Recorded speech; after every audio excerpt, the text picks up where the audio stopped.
Ideology ഇസ്ലാമിക വിശ്വാസത്തിനെതിരാണ് എന്നാ. അപ്പോൾ സമാധാനം പോയി പോകും.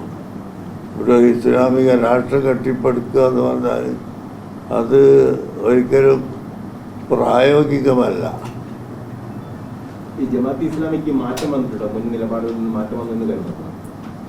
ഞങ്ങൾ അവരോട് പറയുന്നതും അതാണ്, മാറ്റം വന്നു എന്ന് നിങ്ങൾ പറയുന്നുവെങ്കിൽ ഒരു നേതാവിനെ തള്ളി പറഞ്ഞത് കൊണ്ട് മാത്രം ആയില്ല. ആ നേതാവ് ഇവിടെ പ്രചരിപ്പിച്ച ആശയങ്ങളും ആദർശങ്ങളും ഗ്രന്ഥങ്ങളുമുണ്ട്. അതൊക്കെ ഉപേക്ഷിക്കുമ്പോൾ മാത്രമേ നിങ്ങളാ പറയുന്ന വാക്ക് സത്യമാവുകയുള്ളൂ എന്നാണ് ഞങ്ങൾ പറയുന്നത്.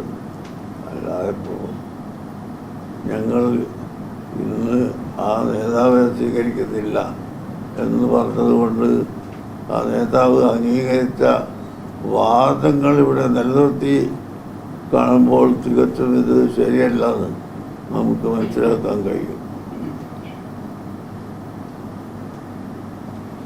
സ്കൂൾ സമയമാറ്റം സംബന്ധിച്ചുള്ള ഒരു തീരുമാനം സർക്കാർ എടുത്തിരുന്നു.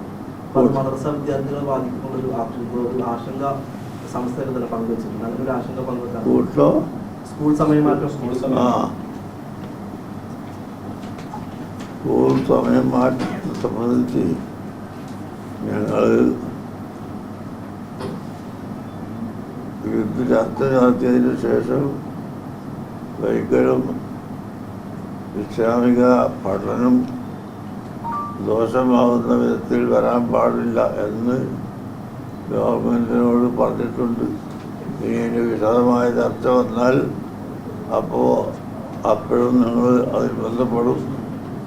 ഏതായാലും ഇതുവരെ മതപഠനത്തിന് അനുവദിച്ചിട്ടുള്ള സമയം ഇനിയും അനുവദിക്കണം എന്ന്, പിന്നെ കാലഘട്ടത്തിൻ്റെ മാറ്റമനുസരിച്ച് പാഠ്യപദ്ധതികളൊക്കെ സ്കൂളിൽ മാറിയതനുസരിച്ച് ഞങ്ങൾ അത് അംഗീകരിക്കണമോ വേണ്ടയോ എന്ന് ഞങ്ങൾ ആലോചിച്ചു കൊണ്ടിരിക്കുകയും ആണ്.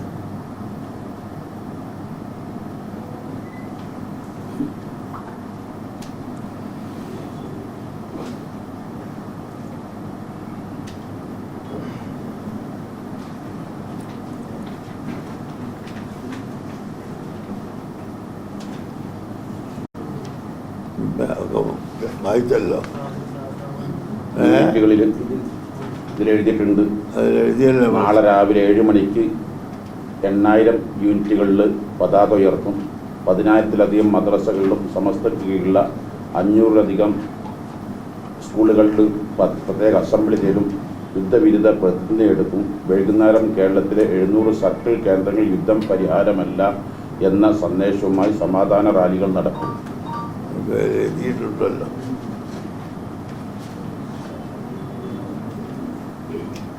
സമസ്ത 100ാം വാർഷികം ഇരു വിഭാഗങ്ങളും വെവ്വേറെ പരിപാടികളായിട്ടാണ് ആഘോഷിക്കുന്നത്. ഇതൊരു സുന്നി ഐക്യത്തിനുള്ള സാധ്യത ഉണ്ടോ?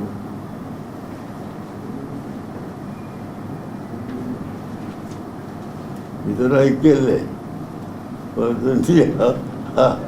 അവരുടെ 100 നടത്തുമ്പോൾ നടത്തണ്ടാന്ന് നമ്മളും അറിയുന്നില്ല, നമ്മൾ നടത്തുമ്പോൾ നടത്തണ്ടാന്ന് അവരും പറയുന്നില്ല. അപ്പം അതൊരു ഐക്യമായല്ലോ.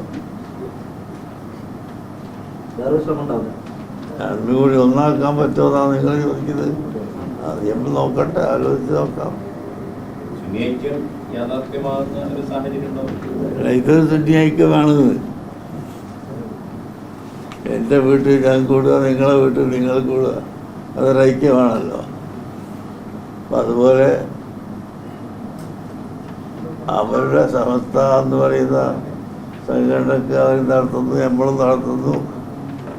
അപ്പോൾ അതൊരൈക്യമാണ്. അല്ലാത്തൊരൈക്യം ചേട്ടനും അനുജനും കൂടി ഒരു വീട്ടിൽ താമസിക്കുന്ന ഐക്യം പോലെ ഉണ്ടാക്കാൻ പറ്റുമോ എന്ന് ചിന്തിക്കാം.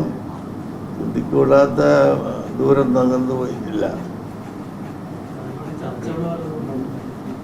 അതൊക്കെ ഉണ്ടാകുമ്പോൾ നിങ്ങളെ അറിയിക്കാണ്ട് നമ്മൾ നടത്തുമല്ലോ.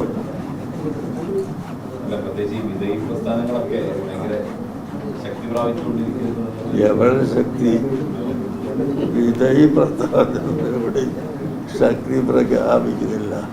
പിന്നെ ഖിയാമത്ത് നാൾ വരുമ്പോൾ അങ്ങനെയൊക്കെ ഉണ്ടാവും ചിലപ്പോൾ.